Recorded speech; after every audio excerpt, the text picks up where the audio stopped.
Dara emosyonal ng dalawin ng mga Kalingap Angels at sinamahan pa itong matulog overnight sa bahay nito.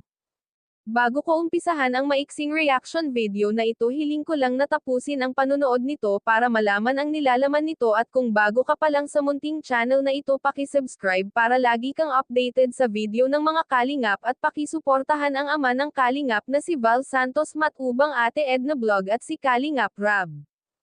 Isang mapagpalang araw sa inyong lahat mga Kalingap. Natuwa nga si Dara nang makita niya ang mga kaibigan niya na dumalaw sa bahay niya.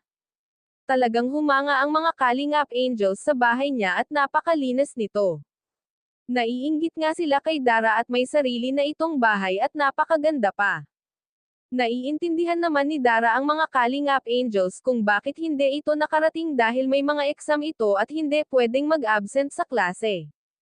Kaya nga ngayon ay bumawi ang mga Kalingap Angels at talagang doon pa sila natulog sa bahay ni Dara para naman may kasama si Dara sa bahay. Natutuwa naman si Kalingap Rab nang malaman ito dahil sinamahan nila si Dara sa bahay nito. Ito naman talaga ang gusto ni Kalingap Rab, ang magbonding silang lahat at maging close sa isa't isa, kaya okay na okay kay Kalingap Rab ang kanilang ginawa. Talagang usapan na nila Dara ang matulog sa bahay niya oras na matapos ito at gusto nga nila magbonding na sila-sila lang. Hanggang dito na lang ang update ko mga Kalingap. Maraming salamat sa walang sawang pagsuporta sa aking munting channel. Maraming salamat at God bless sa inyong lahat.